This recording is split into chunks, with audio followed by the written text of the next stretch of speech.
नमस्कार दोस्तों, एक नई कहानी के साथ आप सभी का स्वागत करता हूं मेरे इस YouTube channel CID crime stories में। घने अंधेरे में लिपटी खंडहर हो चुकी हवेली बरसों से गांव वालों के बीच डर का पर्याय बनी हुई थी। कहानियां घूमती थी कि वहां किसी जमाने में एक जमींदार परिवार रहता था जिसकी रहस्यमय परिस्थितियों में मौत हो गई थी। तब से हवेली से अजीबोगरीब आवाज़ें आती थी और लोगों ने वहाँ धुंधली आकृतियाँ देखने का भी दावा किया था। डर के मारे कोई भी उस हवेली के पास जाने की हिम्मत नहीं करता था। लेकिन जब गांव के सरपंच का युवा बेटा हवेली के पास खेलते हुए अचानक लापता हो गया तो गांव में दहशत फैल गई। हार कर गांव वालों ने सीआईडी को सूचना दी। हवेली के अंदर घुसते ही सीआईडी की टीम को एक अजीब सी ठंडी हवा का एहसास हुआ, जबकि बाहर मौसम सामान्य था। धूल और मकड़ी के जालों से भरी हवेली में बरसों से किसी के कदम न पड़ने के निशान साफ दिख रहे थे। एसीपी प्रद्युमन ने अपने साथियों को हवेली के हर कोने की बारीकी से तलाशी लेने का आदेश दिया। कमरों में पुरानी टूटी हुई फर्नीचर बिखरी पड़ी थी।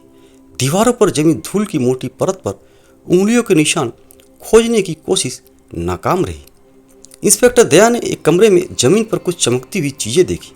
यह एक छोटा चांदी का लॉकेट था जिस पर एक बच्चे का नाम खुदा हुआ था, अर्जुन। यह सरपंच के बेटे का लॉकेट है, दया ने उत्साहित होकर कहा। लॉकेट मिलने से उम्मीद की एक किरण जगी।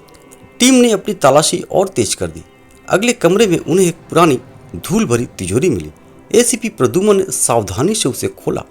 अंदर कुछ पुराने दस्तावेज और एक छोटी सी डायरी मिली। डायरी जमींदार की पत्नी मोहिनी देवी की थी। उसके पन्ने पीले पड़ चुके थे, लेकिन लिखावट अभी भी पढ़ी जा सकती थी।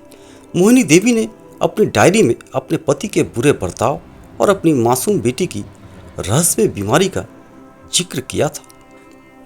आखिरी पन्नों में उसने लिखा था कि कैसे एक तांत्रिक ने उन्हें बताया था कि उनकी बेटी पर किसी बुरी शक्ति का साया है और उसे ठीक करने के लिए एक विशेष अनुष्ठान कराना होगा। डायरी पढ़ते पढ़ते ऐसी प्रद्युमन की भौहें तन गई। उन्होंने अपने साथियों को हवेली के पीछे बने एक पुराने कुएं की तरफ चलने का इशारा किया। डायरी में मोहिनी देवी ने उस अनुष्ठान का जिक्र किया था जो कुएं के पास होना था। कुएं के पास पहुंचकर सीआईडी की टीम को एक अजीब सी गंध आई। कुएं के अंदर झांकने पर उन्हें कुछ डरावना दिखाई दिया। कुएं के सूखे तल पर उन्हें सरपंच के बेटे अर्जुन की बेहोश शरीर और उसके पास कुछ जली हुई सामग्री मिली। तुरंत अर्जुन को बाहर निकाला गया और प्राथमिक उपचार किया गया।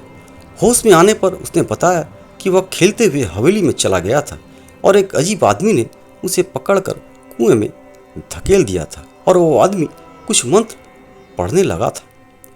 एसीपी प्रद्युमन ने हवेली की दोबारा तलाशी ली और इस बार उन्हें एक गुप्त कमरा मिला।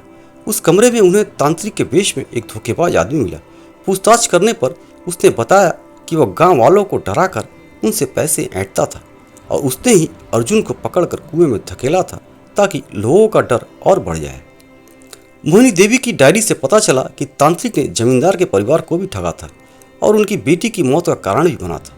गांव वालों के अंधविश्वास का फायदा उठाकर वह बरसों से हवेली को भूतिया बताकर अपना उल्लू सीधा कर रहा था। सीआईडी की टीम ने तांत्रिक को गिरफ्तार कर लिया और अर्जुन को उसके माता पिता के पास सुरक्षित पहुंचा दिया। हॉन्टेड हवेली का रहस्य आखिरकार सुलझ गया था।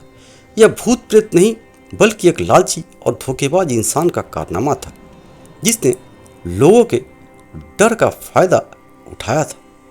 दोस्तों, बहुत बहुत धन्यवाद आप सभी का मेरा यह वीडियो देखने के लिए। तो चलिए मिलते हैं एक और नई हॉरर कहानी के साथ। तब तक के लिए एक छोटा सा प्यार भरा नमस्कार आप सभी को मेरी तरफ से। यदि मेरी कहानी आप सभी को अच्छी लगे तो मेरे इस चैनल को सब्सक्राइब करना और इस वीडियो को लाइक एंड शेयर जरूर करना। कहानी आप सभी को कैसी लगी कमेंट बॉक्स में जाकर जरूर से जरूर कमेंट करना।